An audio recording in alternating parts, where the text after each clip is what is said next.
Olá, tudo bem, pessoal? Bem-vindos a mais um episódio, o 9º episódio do Umbigo Cast. Esse é um podcast que aborda temas relacionados à reprodução humana, saúde da mulher, infertilidade, fertilidade e tudo mais, né, que rodeia esse universo. E hoje o episódio tá mais do que especial, porque é com o Doutor Assunto. Para quem não sabe, ele é meu tio, o Doutor Assunto Iaconelli. Ele é sócio fundador da Fertility, que é uma clínica, uma das primeiras clínicas que surgiram aqui no Brasil. E hoje ele é sócio do Ferti Group, que é o maior grupo de reprodução humana da América Latina. E por que ele está aqui hoje? Porque a gente vai falar de um filme que todo mundo que tem interesse em reprodução humana assistiu, que é o filme Joy, que está na Netflix. Então hoje nós vamos falar sobre esse filme, mas aí a gente vai falar também sobre a vida real, sobre o que aconteceu nessa época, sobre o desenvolvimento da reprodução humana cientificamente, mercadologicamente, em todos os aspectos. Bem-vindo. Muito obrigado pela apresentação tão elogiosa. Mas Eu vou você merece procurar mais. corresponder a esses elogios todos. Não, claro. Bom, começar aqui e deixar bem claro que eu sou muito grata ao Doutor Assunto, porque quase tudo que eu sei eu aprendi foi lá no Fertility, né? Na clínica dele. E a minha gratidão é enorme. Assim, eu estou muito grata de você ter vindo aqui hoje. Imagina, é um prazer. Bom demais. E aí, me conta, você assistiu? Eu Joy, assisti o que você achou? Conta tudo. E ele leva a gente para aquele primórdio da reprodução humana assistida, vamos dizer. E conta, eu acho que mais ou menos dentro do possível, porque tem um contexto de romance, pelo fato de ser hollywoodiano, um filme. né? Mas a história foi bem aquilo mesmo. Enfim, eles foram dois pioneiros, né?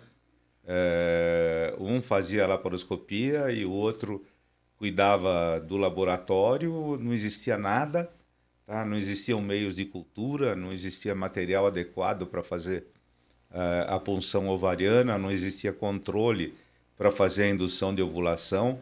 Enfim, eles superaram uma série de obstáculos, muitos obstáculos, e mantiveram essa persistência durante muitos anos, até conseguir a primeira gravidez, que infelizmente foi ectópica. Foi uma gravidez nas isso trompas. É mostrado, né, no filme. E tiveram que interromper a gravidez, com isso eles desanimaram, tinha praticamente o mundo inteiro contra eles, a igreja, enfim, foi uma luta realmente. E nesse contexto todo existia uma enfermeira que continuou animada com o negócio e conseguiu juntar os outros dois depois que eles se separaram, depois desse evento da ectópica, e eles deram continuidade ao processo, foram aprimorando, até que finalmente, antes que eu esqueça, foram muitos, mas muitos procedimentos antes de chegar na primeira gravidez.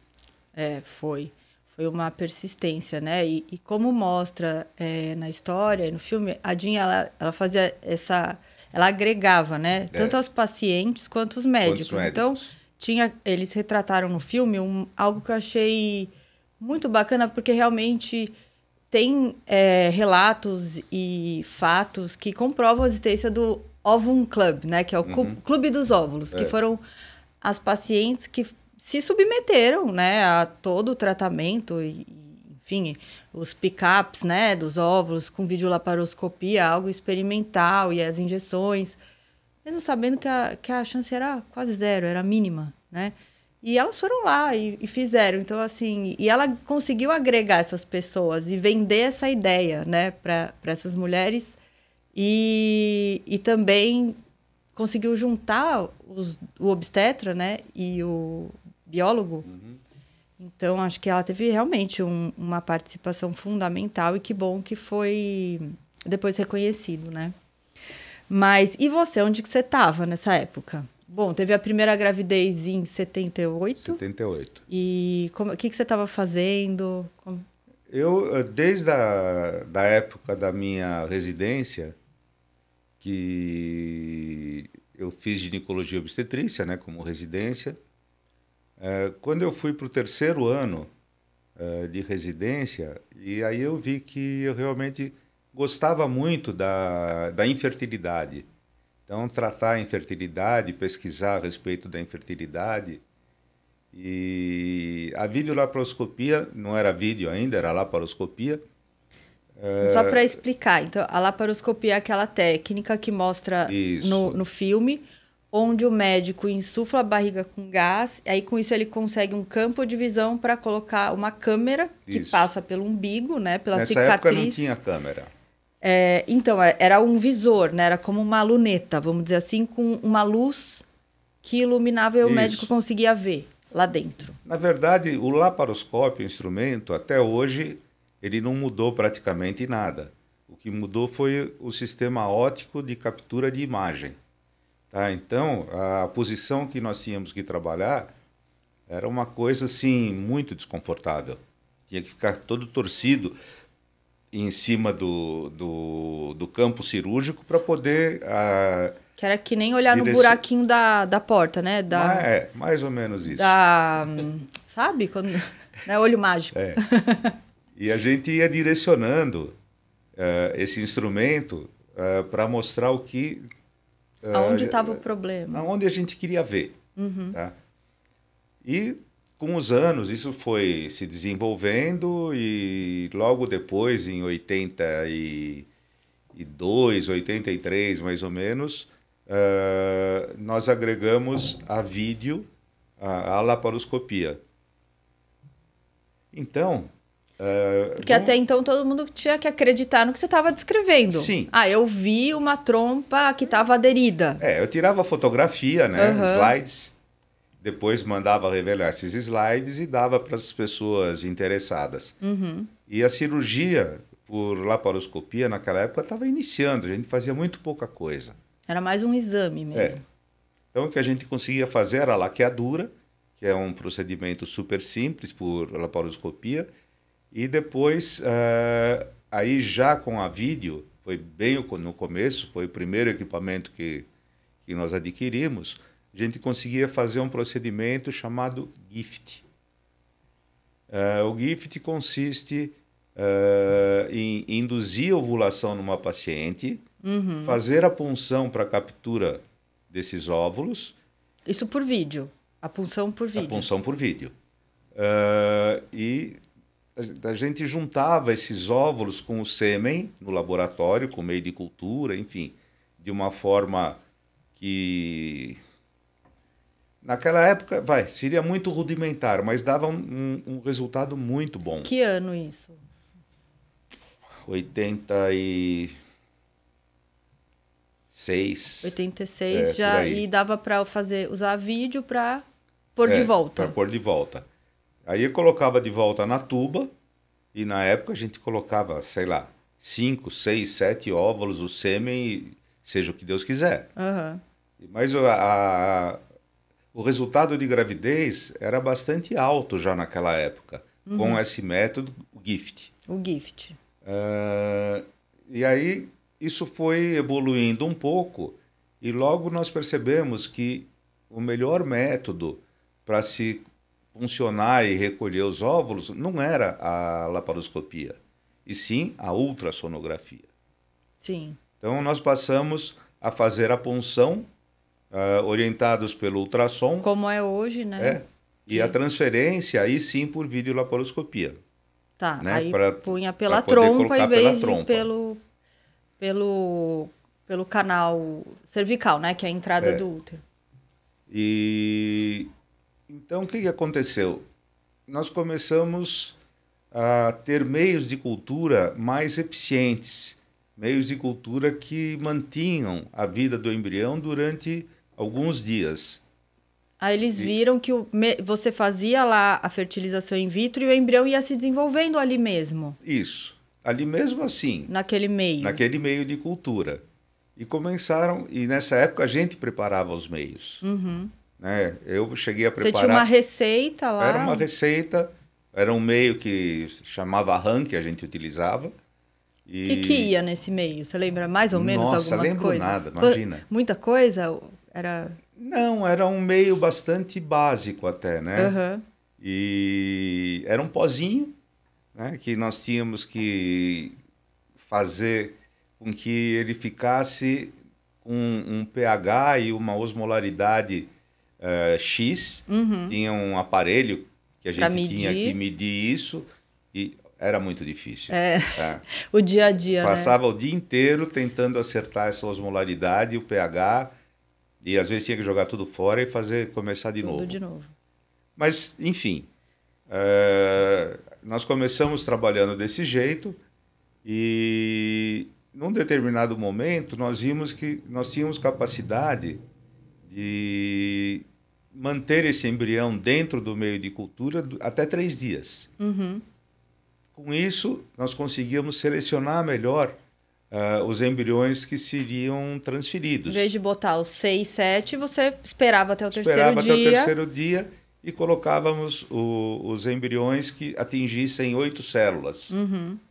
Então, nesse estágio, nós conseguimos diminuir o número de gametas ofertados. Sim, que é a pra luta gravidez. até os dias de hoje, né? É. Para colocar o menos para poder escolher melhor.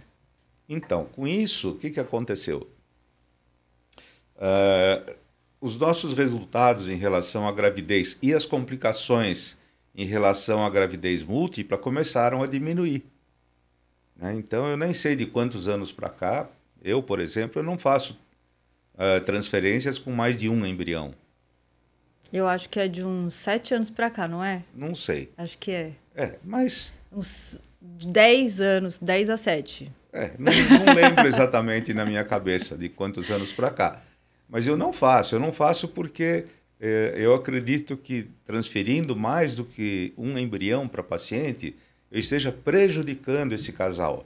É isso que o pessoal demora para cair a ficha, né?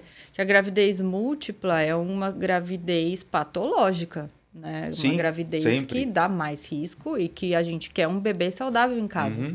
Então, às vezes a gente causa uma prematuridade, a gente causa uma eclâmpsia só de ser uma gestação múltipla. E nós, como médicos, a gente tem esse dever, né? De diminuir o risco do procedimento. E a gente sabe realmente que é complicado isso. Né? Eu ensinei meio mundo a fazer transferência. Tá? Muita gente. E algumas pessoas que fazem reprodução humana não fazem as transferências, porque requer um certo grau de treinamento, de habilidade, enfim. E uma transferência mal feita, ela não gera uma gravidez, normalmente. Os resultados vão cair muito com isso. Então, às vezes, os médicos me pedem para que eu faça a transferência nos casos deles.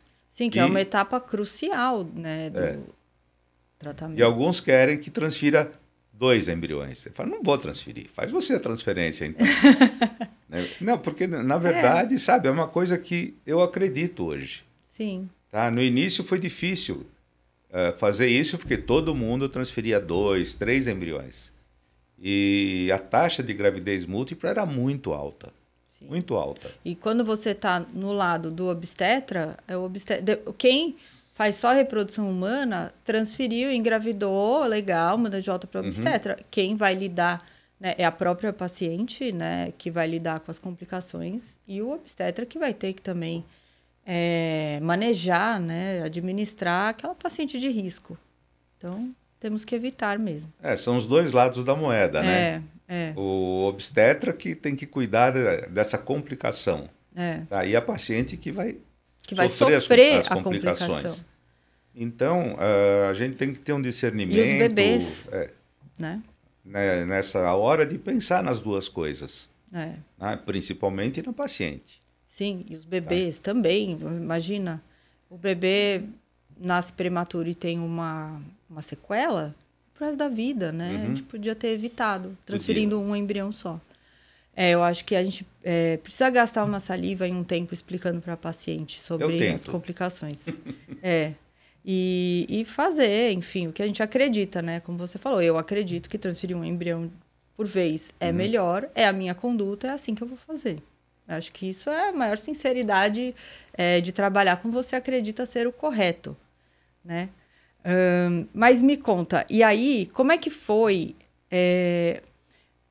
como é que refletiu a abertura da primeira clínica de reprodução humana lá na Inglaterra, que chamava... Putz, eu li isso hoje, o nome, eu vou lembrar. Se você não lembra, imagina eu. E que está aberta até hoje, Uhum. e que tem pessoas que fundaram a clínica que estão lá trabalhando até hoje.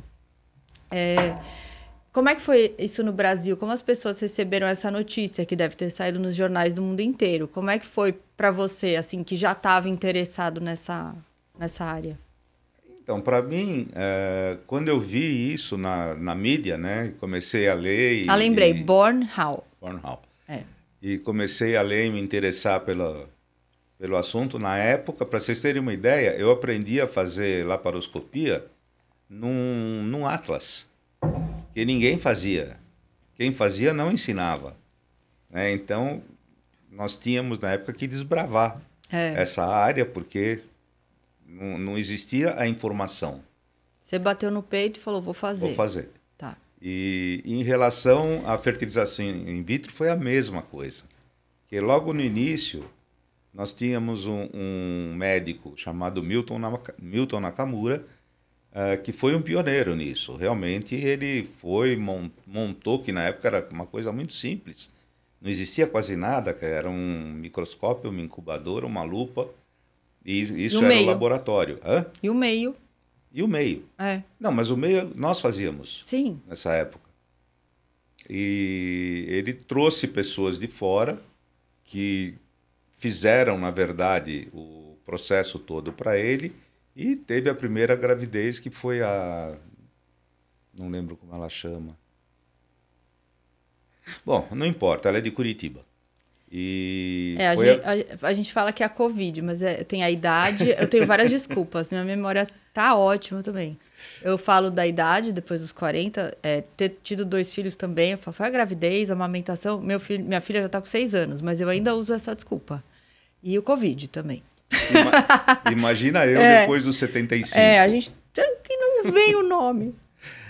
E, bom, foi a primeira gravidez no Brasil, que foi feito, todo mundo viu em revista, televisão, e realmente foi um sensacionalismo absurdo em relação a isso. Uhum. E ele continuou com o laboratório dele, e as coisas foram evoluindo. Era em que cidade o laboratório dele? Aqui em São Paulo. Tá. E as coisas foram evoluindo, abriu um outro laboratório na Santa Casa, que não tinha as mesmas condições que o do Nakamura tinha.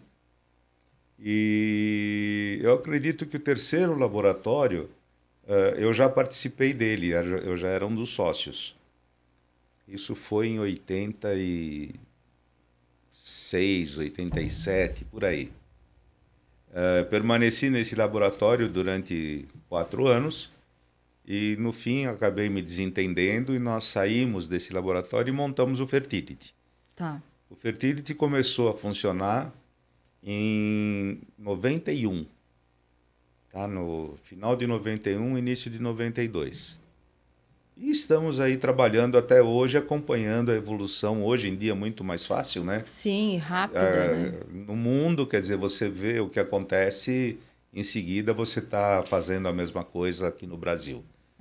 Então, apesar do Brasil ser um país bastante atrasado em muitas coisas, na reprodução humana a gente consegue acompanhar a evolução no dia a dia. Tá? Não ficamos devendo nada a ninguém. E isso, além de, sei lá, o Fertility foi crescendo, nós fomos adquirindo conhecimento, adquirindo novos equipamentos, investindo, e crescemos até um determinado ponto, e esse ponto foi há praticamente 2 anos atrás, e nesse momento nós fomos procurados por uma empresa interessada em fazer uma rede de reprodução humana, da qual nós fazemos parte hoje. Tá? Que é a Fertigroup. Que é o Fertigroup. Muito bom. Você vê que, assim, tudo cresce e evolui, né? É muito impressionante. E como isso impacta na vida das pessoas. Porque hoje, se você fala com uma mulher de 20 a 30 anos e pergunta para ela se ela quer ter filhos, metade vai falar que não. Isso é uma pesquisa lá da Inglaterra, País de Gales. Quase metade, né? 47% das mulheres sem filhos em idade reprodutiva dizem que não querem ter filhos.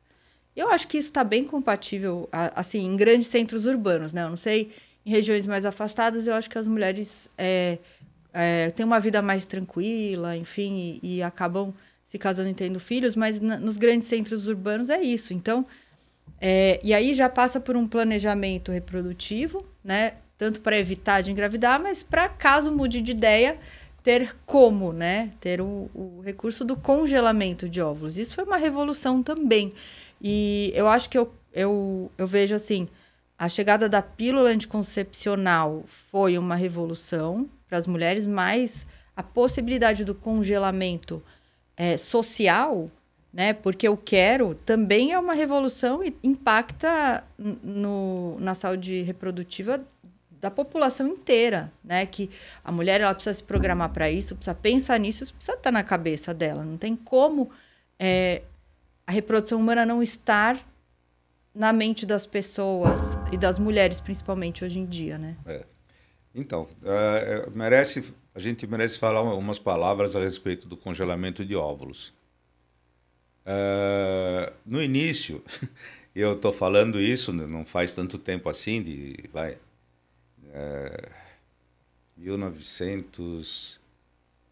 2000, tá? Por aí. Porque isso foi uma conquista, né? Também. Até o ano 2000, mais ou menos, nós tínhamos só uma forma de congelar óvulos que era a mais eficiente, apesar de ser ruim.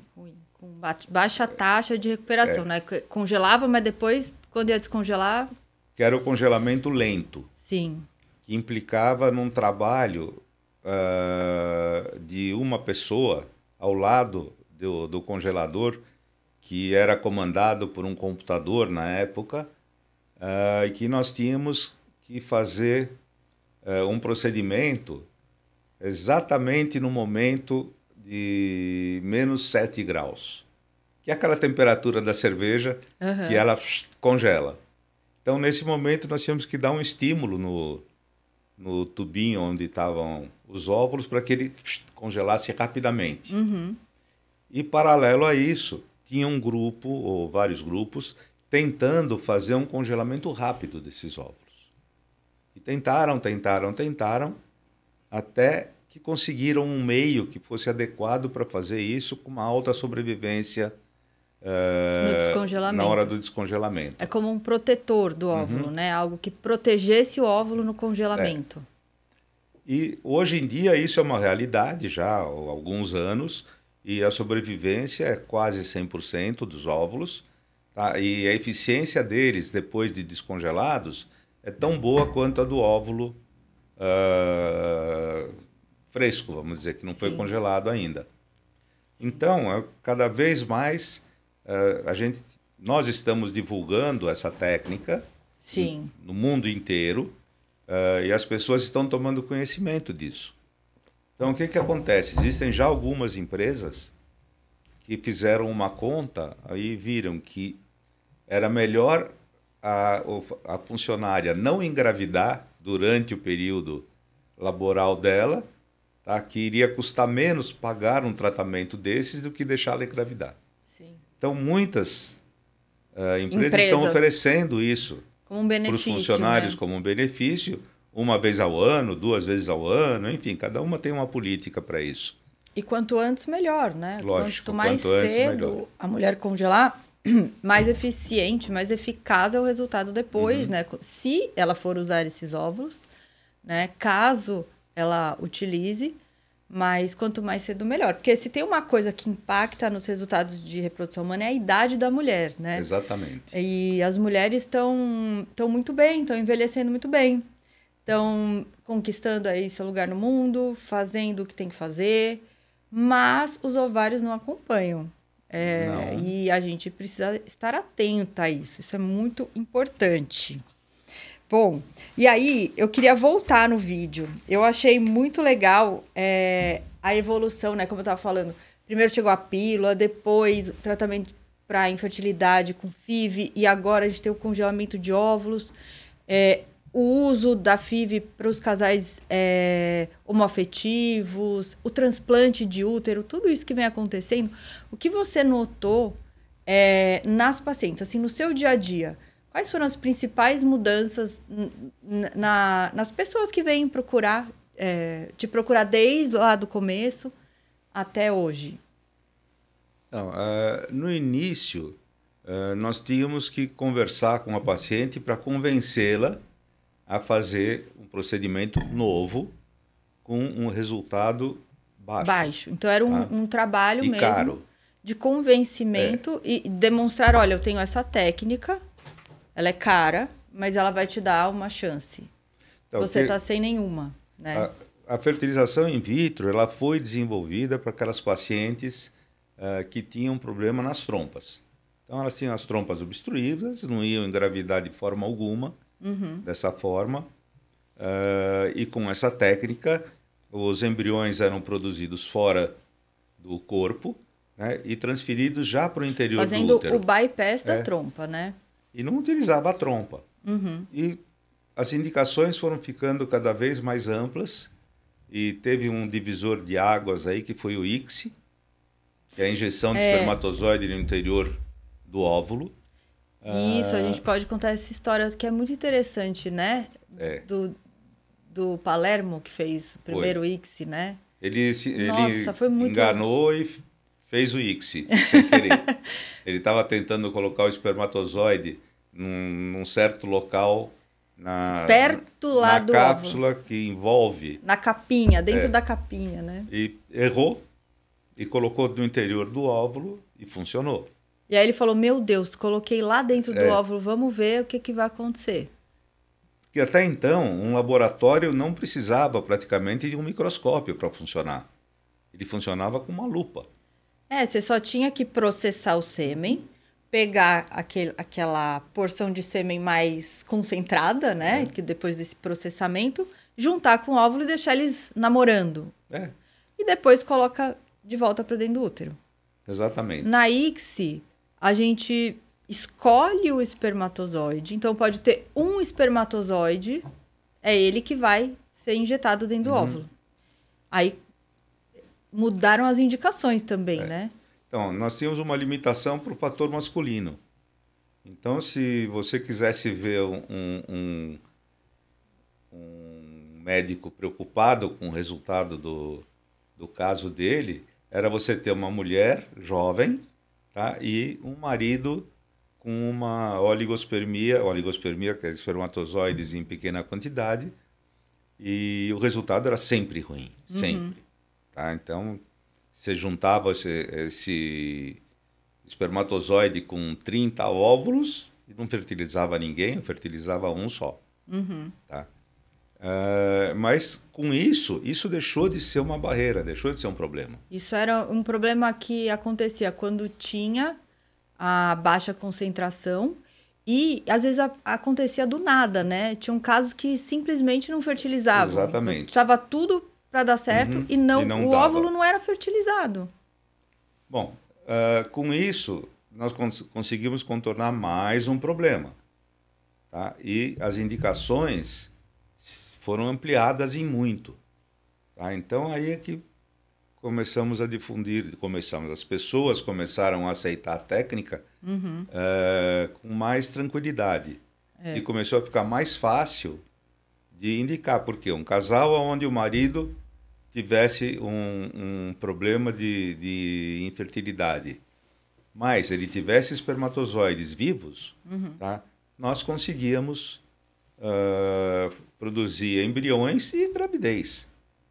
E mais, aqueles casais, aquele homem que era azoospermico, quer dizer, que não tinha espermatozoide. Tá?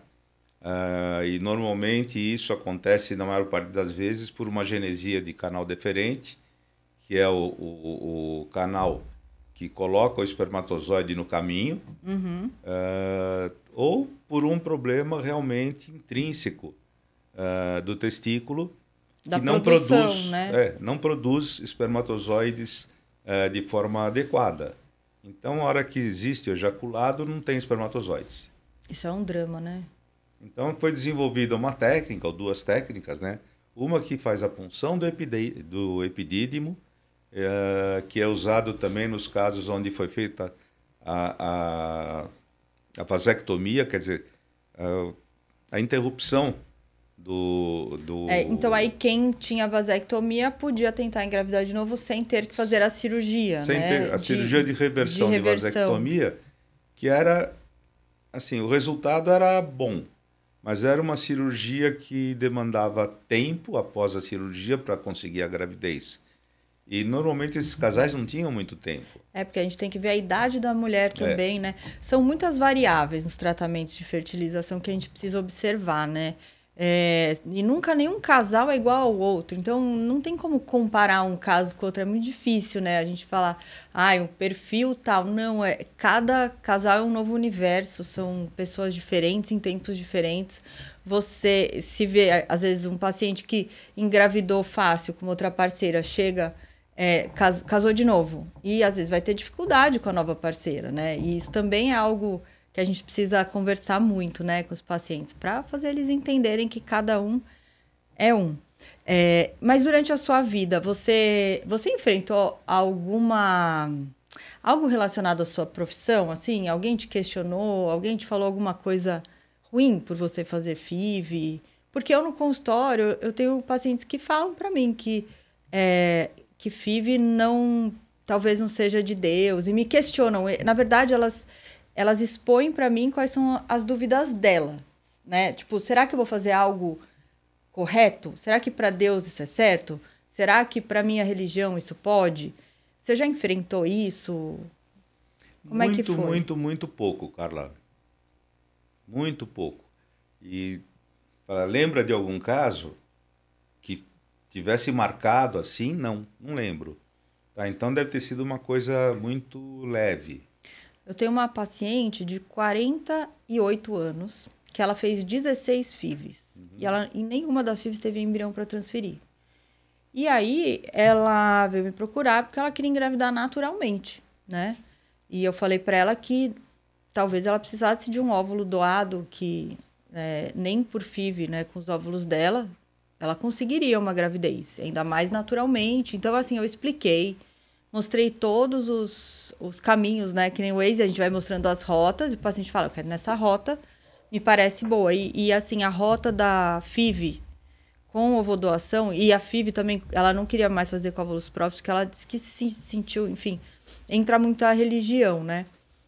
Isso é algo que ainda hoje a gente enfrenta, né? Você vê que alguns meses atrás, acho que há 1 ano, 2, 3 anos atrás, né? Houve até uma mudança na regulamentação da fertilização in vitro no Brasil, querendo diminuir o número de embriões congelados, reduzir o número de óvulos a serem fertilizados. E parece que de tempo em tempo isso volta, né? Isso continua na cabeça das pessoas, a questão de onde realmente iniciaria a vida. Eu tenho para mim muito claro que a união de 2 gametas, né, isso é para mim, ainda não é uma vida, é um potencial de vida. Isso pode se tornar uma vida se implantar na mãe e tiver essa troca e tiver essa implantação. A grande maioria dos embriões tem problemas genéticos, né? Se a gente for pegar os embriões dos humanos, pacientes, assim, até jovens, muitos vão ter problemas e ela não vai engravidar. Por isso que não é 100% de gravidez, né, por mês. É 20% nos melhores, nas pessoas mais férteis do mundo, né? Como é que você acha que está a cena, assim, brasileira, atual? Como é que você vê essa situação? Eu acho que isso é um assunto, né, que de tempos em tempos volta. E a pergunta é o que fazer com os embriões congelados? Tá? Isso está sendo um grande problema no mundo inteiro. Porque o embrião congelado ocupa espaço. Sim. Tá? A gente vê nas clínicas, eles ficam nos tanques, né? E esses tanques vão aumentando, aumentando. E precisa fazer obra para aumentar o local dos tanques. E é um controle, né? Então, que tem hoje que ter no realmente... Fertility nós temos mais de 30 tanques. E são grandes, né? São tanques grandes. Então, isso ocupa espaço, manutenção, é nitrogênio líquido, não tem nada que abasteça automaticamente, então você tem que controlar cada tanque, abastecendo, enfim. É um trabalho a mais e tem uma pessoa que fica encarregada de fazer isso. Sempre, né? Porque não pode deixar faltar o nitrogênio. E com isso, sempre existe a polêmica. Para que nós vamos produzir tantos embriões se nós não vamos utilizar todos eles na maioria das vezes? Tá? Então, a justificativa disso é muito simples. O procedimento, com congelamento de embriões ou sem o congelamento, não muda muito o preço. Porém, se a paciente recebe os embriões frescos ou, sei lá, numa primeira transferência, tá? E não dá certo, se ela tiver os embriões congelados, é uma outra chance que ela tem de ter uma gravidez. Sim. Tá? Outra coisa que quase todos hoje fazem a biópsia embrionária. Sim. E a gente só deixa congelados que têm os cromossomos. Na biópsia, o que acontece? O embrião tem que chegar no estágio de blastocisto, no 5º, 6º dia de desenvolvimento. Nesse momento é feita uma biópsia, uma retirada de algumas células dessa estrutura do blastocisto. Isso vai para um laboratório para fazer uma análise genética, para ser mais... Para ser mais assertivo na transferência, né? Para a gente transferir um embrião que a gente sabe que tem chance de implantar. Então, nós temos, após essa análise genética feita, uma diminuição do número de embriões a serem transferidos. Então, nós vamos selecionar um embrião normal, euploide, para ser transferido, e os aneuploides... descarta. Então, esse é um grande problema. Tá? Normalmente, tem casais que não querem que descarta. Eles querem que guarde. Isso é muito polêmico, porque eu vi que em algum estado, lá nos Estados Unidos, teve uma ação conjunta de pacientes alegando que foram transferidos embriões sem potencial de implantar. Não sei a situação, não sei a clínica, não sei o que acontece, mas é um embrião que, mesmo que você transfira, ele não vai implantar. Né? É um embrião que... E se você quer implantar esse embrião, tudo bem, está no seu direito, talvez, né?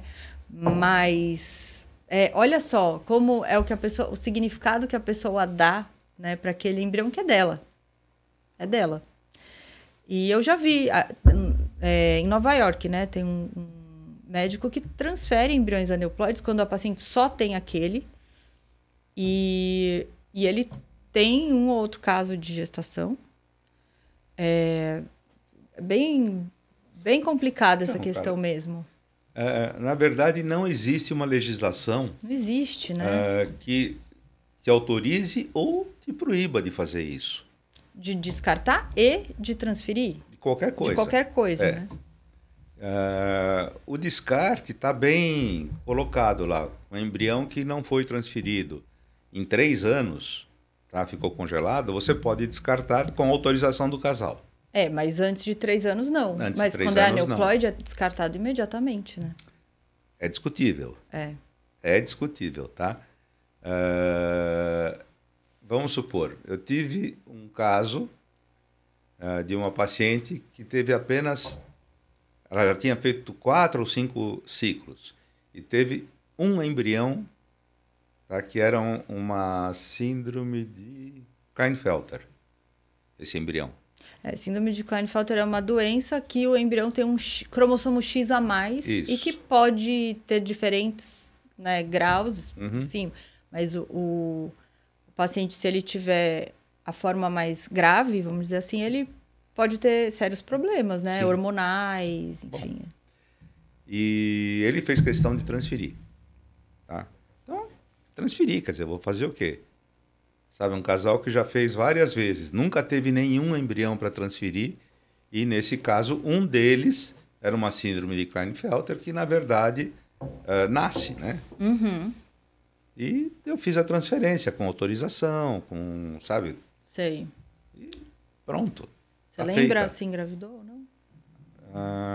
Não, graças a Deus. Não engravidou, É. graças a Deus. Né, a gente faz o nosso papel, É. né? Bom, e o filme, né, que a gente pensou nesse podcast, assim, correlacionando a vida real com o filme.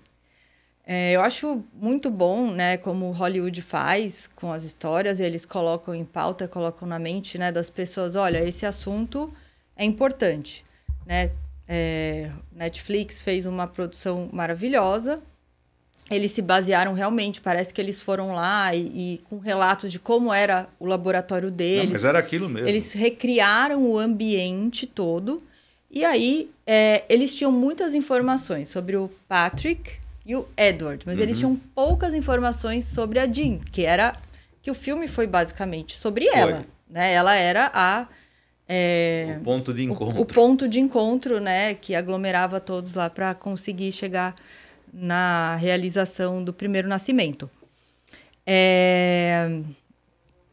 Bom, e aí eles colocam um outro tema, né, na Jean, que é a endometriose. Endometriose é uma doença que tem cada vez mais, que a gente vê muitos diagnósticos hoje em dia, assim, mais do que antigamente, né? Parece que não há relato se ela teve ou não endometriose, tá? Não tem como provar. Conversando com pessoas, isso eu fui ver na Time, tá? Tem um artigo na Time sobre a produção do filme e parece que, enfim, não tem como dizer que ela realmente tinha endometriose e que isso a motivou a encontrar a cura para a infertilidade, enfim, parece que isso foi um floreio, mas é importante esse tema, falar sobre isso. E que, bom, ela morreu de melanoma, né? Ela teve um melanoma. Morreu rápido. Morreu aos 39 anos. E a endometriose para você? O que você vê assim de mudança da paciente com endometriose de 78 e a de hoje? Em 78, com a laparoscopia, nós começamos a fazer mais diagnósticos de endometriose. Tanto endometrioses iniciais, leves, quanto a endometriose mais avançada, grave, com ou sem sintomas. Uhum. Então a gente conseguia ver aquilo. Agora, a endometriose, para quem faz cirurgia, é um bicho de 7 cabeças para operar. Sim. Né? Porque ela enraiza, é difícil de retirar, produz um dano, às vezes, que é muito maior do que o benefício. E hoje as pessoas estão operando endometriose com muito mais facilidade com a videolaparoscopia, com a cirurgia robótica, enfim, os avanços. Uhum. A cirurgia robótica, você tem que ter um treinamento específico para isso, que não é barato, tá? Você paga por isso e paga caro. E as pessoas que operam esse tipo com esse tipo de cirurgia também cobram caro. Você pode fazer a mesma cirurgia por videolaparoscopia convencional ou por robótica. A robótica vai acrescentar aproximadamente R$10 mil numa cirurgia, né? O uso do robô. Enfim, eu não sei até que ponto é a vantagem de fazer essas cirurgias extensas, ao invés de tentar um tratamento clínico ou mesmo uma gravidez, que normalmente a endometriose involui muito durante não cura. Sim. Mas ela involui bastante durante a gravidez. Enfim. É difícil. A endometriose realmente é uma doença enigmática. Ninguém sabe como veio, para onde vai, porque em umas dá de um jeito, outras de outra. É muito difícil, né? Eu acho que é um dos grandes dilemas e dificuldades do médico hoje, ginecologista que trabalha com reprodução, é a endometriose. Existe tratamento clínico, só que o tratamento clínico ele dá muito efeito colateral também, né? Ele induz uma menopausa e ele não pode ser feito mais uma vez. de 1, 2 vezes, porque a mulher pode desenvolver uma osteoporose. Sim. Ela realmente entra na mão um tratamento forte, né? E a cirurgia, você opera e a endometriose volta, ela pode voltar. Então, na reprodução humana, a gente vê como uma janela de oportunidade de tratar clinicamente ou cirurgicamente, mas, assim, sempre sabendo que vai, se Deus quiser ter a gravidez, ela vai ficar estacionada, depois amamentar e acompanhar pro resto da vida, né? Pro resto da vida. Outra doença que a gente se depara muito é síndrome dos ovários policísticos. Mas essa hoje, né?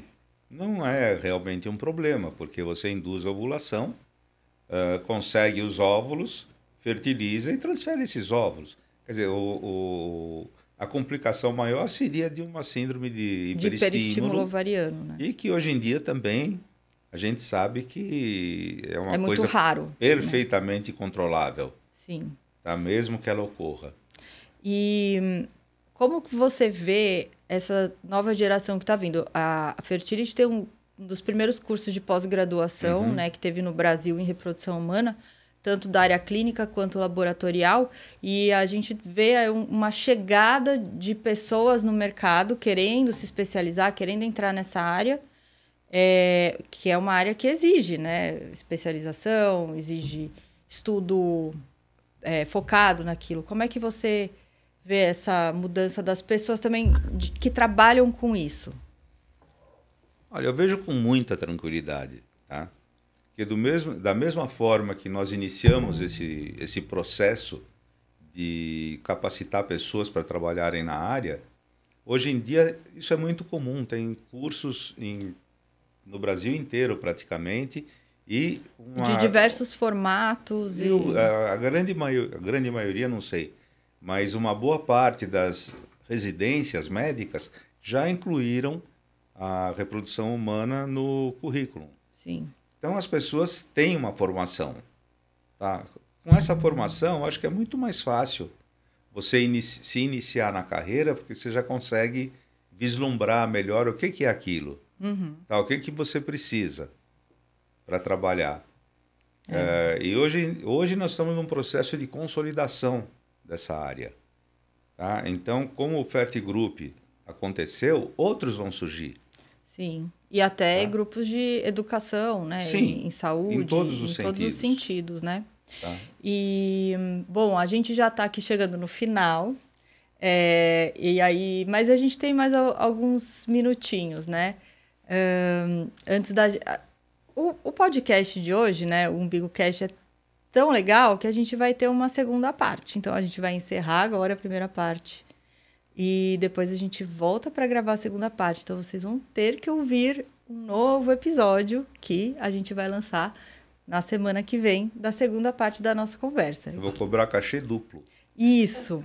E aí, o que a gente vai falar nessa segunda parte? A gente vai falar exatamente sobre isso, sobre as mudanças, né, do mercado e mais outros assuntos relacionados à reprodução humana, que vocês vão adorar.